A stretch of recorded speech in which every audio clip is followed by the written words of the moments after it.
Hello everyone and welcome to my Java tutorial series. In this particular episode I'm going to be going over three things: while loops, do while loops, and for loops. Now they're very simple. Really, if you've watched the previous video about if statements and switch statements, this is going to be very easy for you to understand. If you haven't, well, I'll try to explain it a little bit, but I'm not going to go as in-depth as I went with it about the if statements, because it's almost completely identical to that. But we should be able to get through this pretty quickly. Do bear with me. I've tried recording this like I don't know how many times now, but either my recorder keeps crashing right at the end and all of my footage gets deleted, or something gets screwed up. So apologize if I mess up something, but I've been at this for a little while now, and my voice is starting to get a little tired as well. So anyway, let's get through this and hopefully I can finish. Okay, while loop. Basically, it's exactly what it sounds like. You do something while something else is true.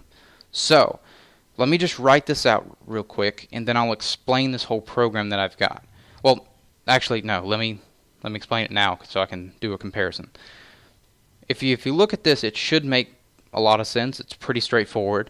Basically, I'm just getting a number from the player, parsing it, comparing that number to the number I have here. Okay, so I'm comparing the player number to this number, and if it's right, program ends. You guessed it. If it's wrong, it's either higher or lower. So I tell them if their number was too high or too low, and then to guess again. So if I run this, you should see I guess 500, too high, guess again. However the program ends, typically you would want them to be able to do multiple guesses without having to run the program again. That gets rather annoying after having to do it like 3 or 4 times in a row. So you'd want to keep the program up to keep it running. So we can either do this with a loop, or we can use like 27 billion different if statements to do the same thing that to just do this repeatedly. That's kind of pointless. So let's just use a loop. And all we have to do is one line of code, and this entire program is complete and will work perfectly. This. And I have to add the brackets, of course.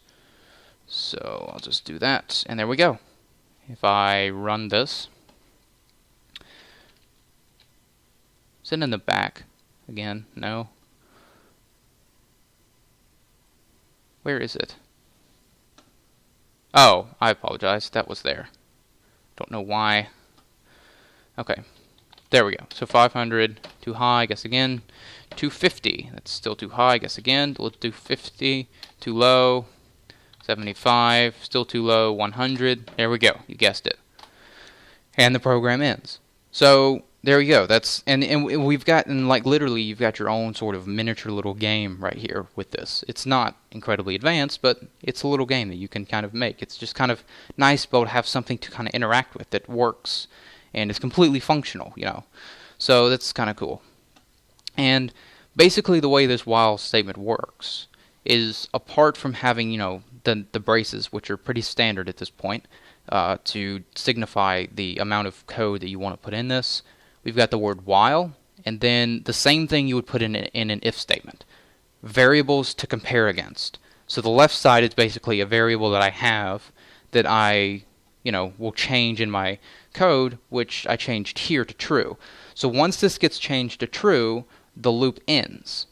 Now, I'm looking for it to be false, so every time that it is false, I keep continuing. The second that it is true, I will not continue.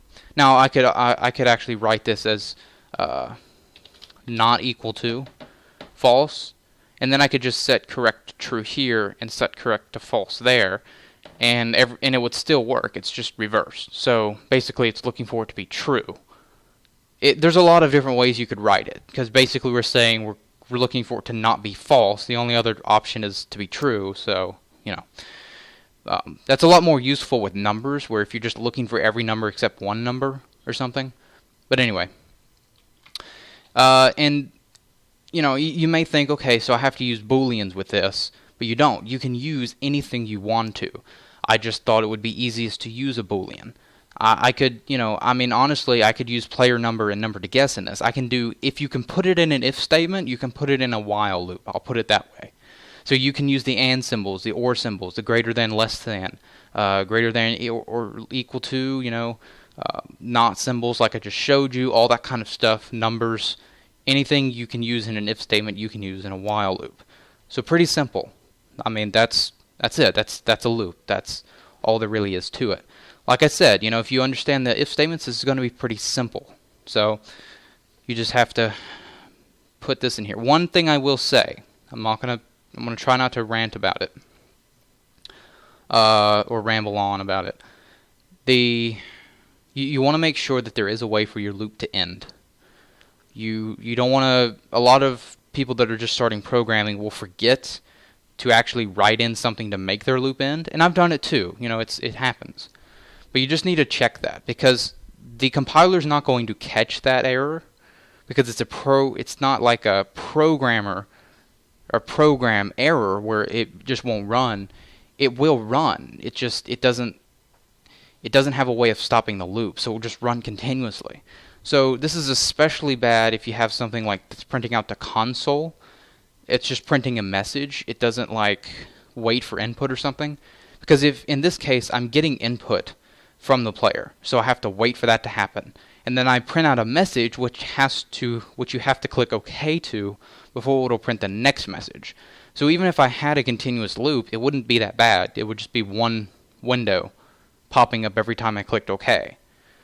But in the case where you didn't have something to prevent the window, prevent the next line of code executing, because once the window pops up, it's not going to execute the next line of code until I click OK.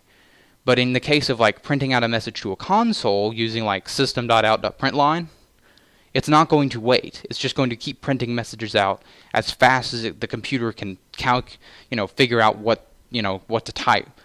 So that can be a problem. And obviously that's a very simple example, but even at the simple level like this, it can be a problem. So you can imagine what kind of problems you can have later on in really large programs. So just be careful about that. Sometimes it's good to have multiple ways to end your loop just to be super safe, but that's getting a little bit paranoid. In this case, I had an if statement. Usually that's what you're going to do. You're going to have an if statement that's going to look for something, and as soon as it looks for something, it's going to change a variable and allow you to get it out. Booleans are, my favorite for this kind of thing. I use them a lot for while loops because you can just have it executing constantly, and it's either a true or false value.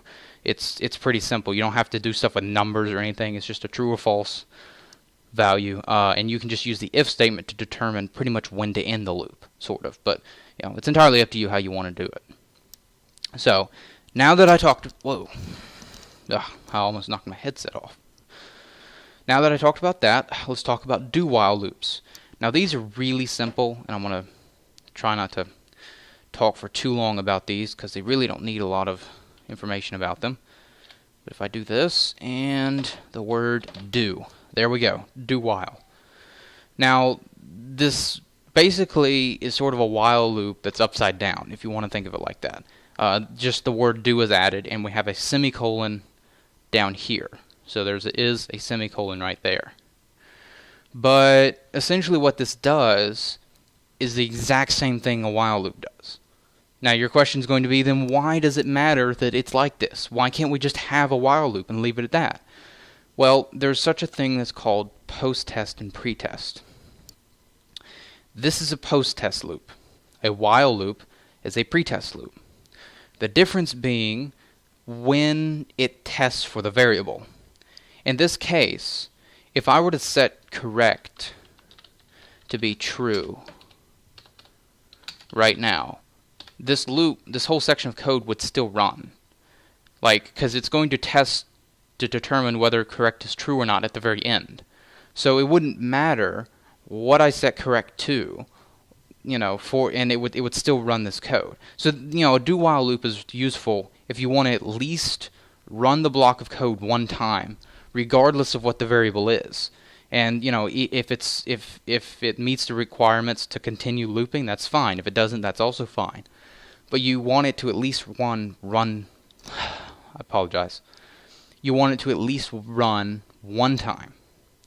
Then a do while is what you want to use. Normally, people don't use those. I mean, I imagine people don't use them all that much. A while loop works just fine. But just keep in mind, in this case, this entire block of code wouldn't actually run. So if I click run, it's not going to do anything, because it sees that correct is already true and decides it doesn't need a loop. So that's just kind of one thing you want to think about whenever you're writing your code. If there's a chance for the variable to get changed before you get to the loop, you may want to use a do while instead of a while loop, or rewrite some of your other code so that there isn't a chance for it to get changed. Whatever you want to do is fine. Just make sure that whenever you are writing a do while that you put the semicolon. And it confused me for a while why you were putting a semicolon there, because you didn't need it in any of the other situations where you had a similar format. But it's just because that's the end of the entire statement. The while loop is sort of by itself. It's not actually in the what's it called? The bracket. It's not in the bracket. So because it's not in the bracket, you have to have something to signify that that's the end, and you're not looking for anything else. So you use a semicolon there to sort of signify that. So that's kind of how that works without going into way more detail than necessary. Just, you put it there. That's what you do. Alright. Now, let's see. We need to do for loops, so let us get to those. Whoops, I deleted the wrong thing. So I'm just going to leave the brackets there and want to get rid of this. Alright. Now, real quick, I want to say, a for loop is technically just a refined version of a while loop. A for loop can be done inside of a while loop. It will just take multiple lines of code. A for loop is basically just a kind of while loop that was refined and can be used for very specific purposes. Specifically, only limiting the number of times you want to iterate something by a certain number. So, if you want something, only iterate 10 times. But that's about all it can do. You can't say, okay, I only want this to iterate 10 times, or if this occurs, or if this occurs. If you want that to happen, you need to use a while loop, not a for loop. A for loop is specifically to say, I want this to only happen X number of times. So let me just go ahead and write all this. It's going to be a lot of code, but just let me write it all out and then I'll explain it. So let me do.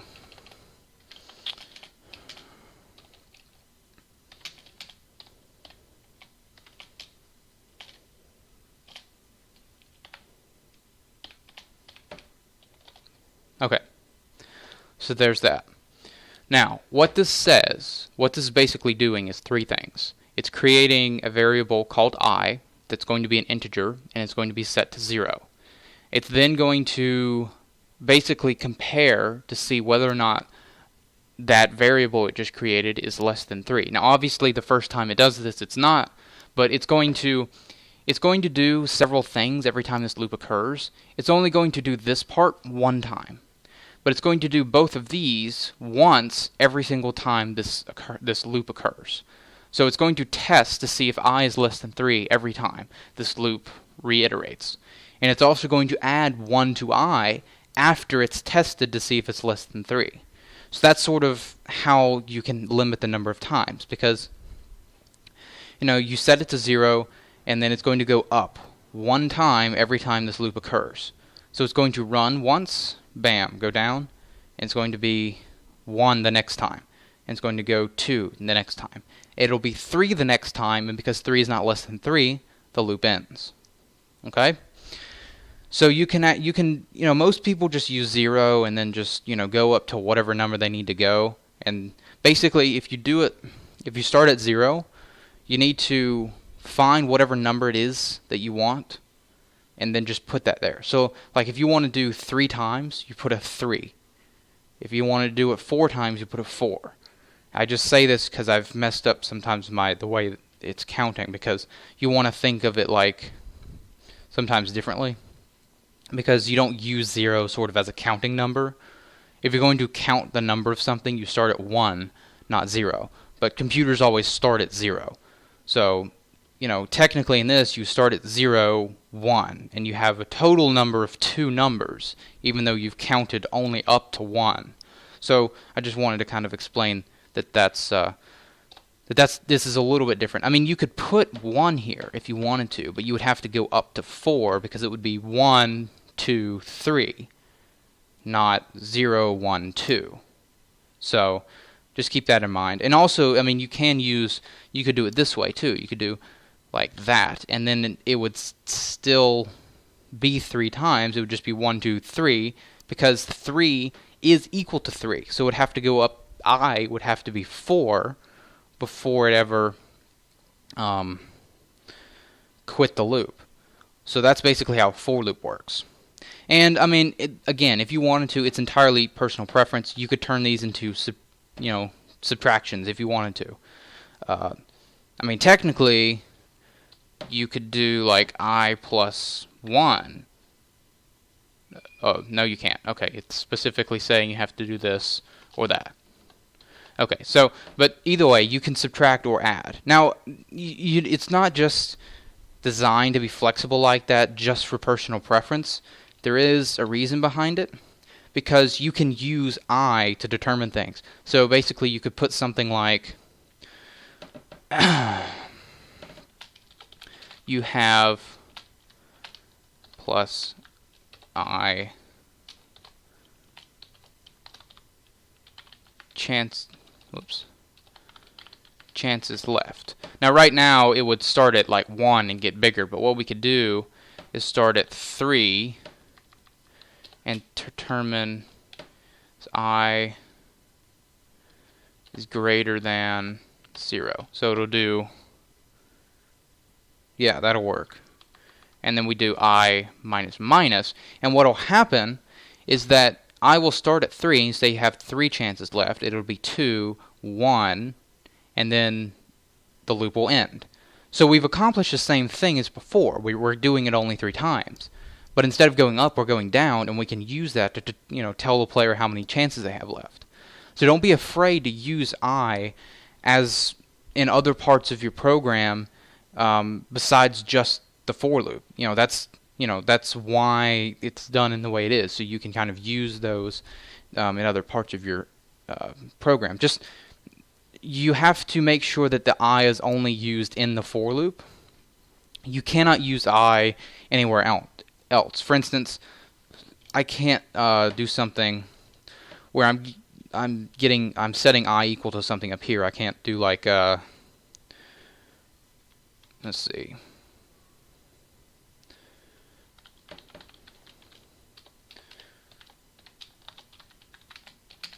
You can't like do that, because first of all, I wasn't even initialized yet. I is initialized here.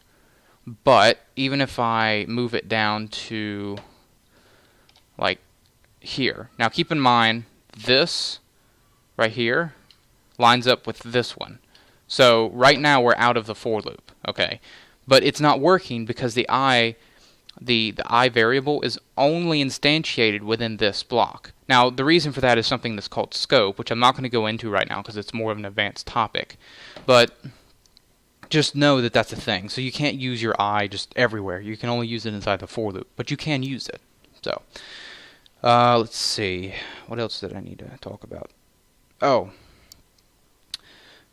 think I already kind of covered this at the beginning of talking about the for loops, but just to recap sort of, you can't do anything else but just numbers. Basically, you have to have a statement like this. So, I mean, you could have the 0 be another number, or be a variable if you wanted it to, but you have to be comparing numbers. I mean, you could technically compare character values, like the char variable. You could compare char variables, because technically they're Unicode, which is translated directly into numbers, but you have to just compare numbers of some sort. You can't do something like this, where we're saying correct equals false. While it won't give you an error, it's not going to work. It'll still just run 3 times. So if I run this right now and I give it the correct number, if we had a while loop, when I hit enter or click OK right now, it's going to end, but it's not. And I've got an OR here, so it's either this one has to be true or this one has to be true for the loop to end.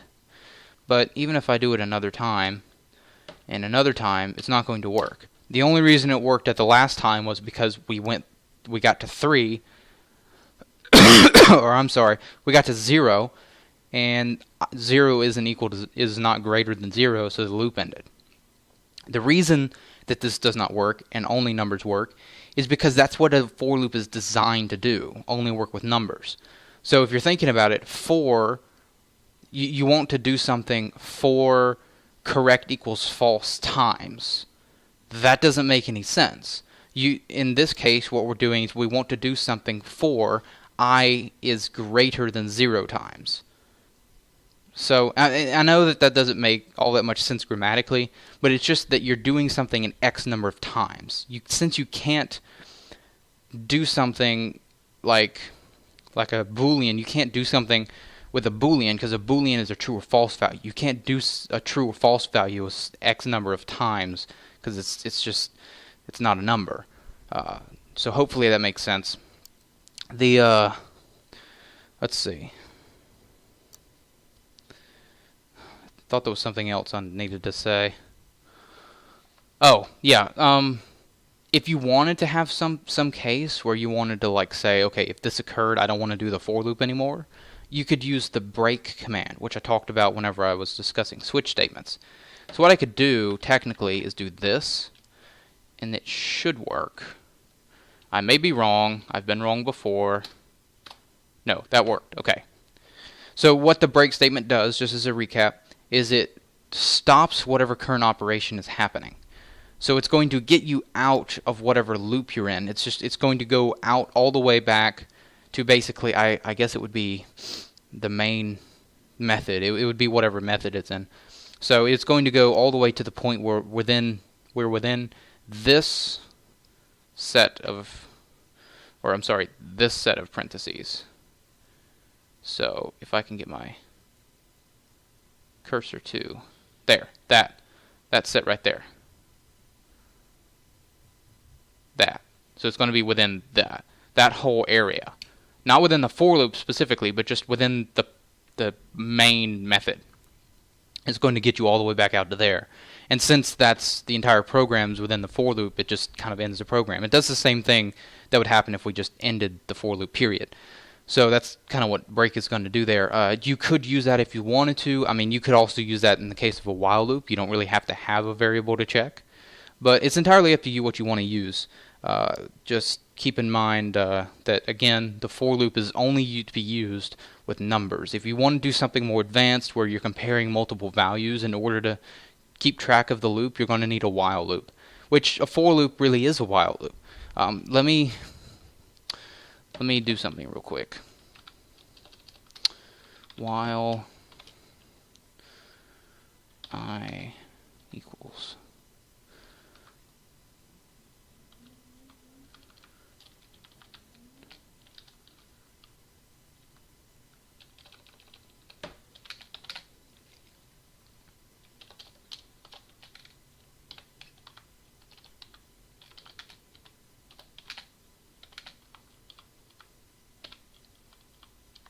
hang on just a second. Let's see, I plus plus. So, oops. Basically, this entire thing right there is a for loop.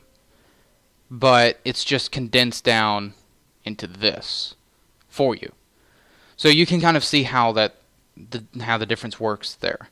And actually, it's giving me an error because I have int I being declared there, and I'm trying to redeclare it there, so that doesn't work. But anyway, you just that's pretty much loops. That's all there is really to them.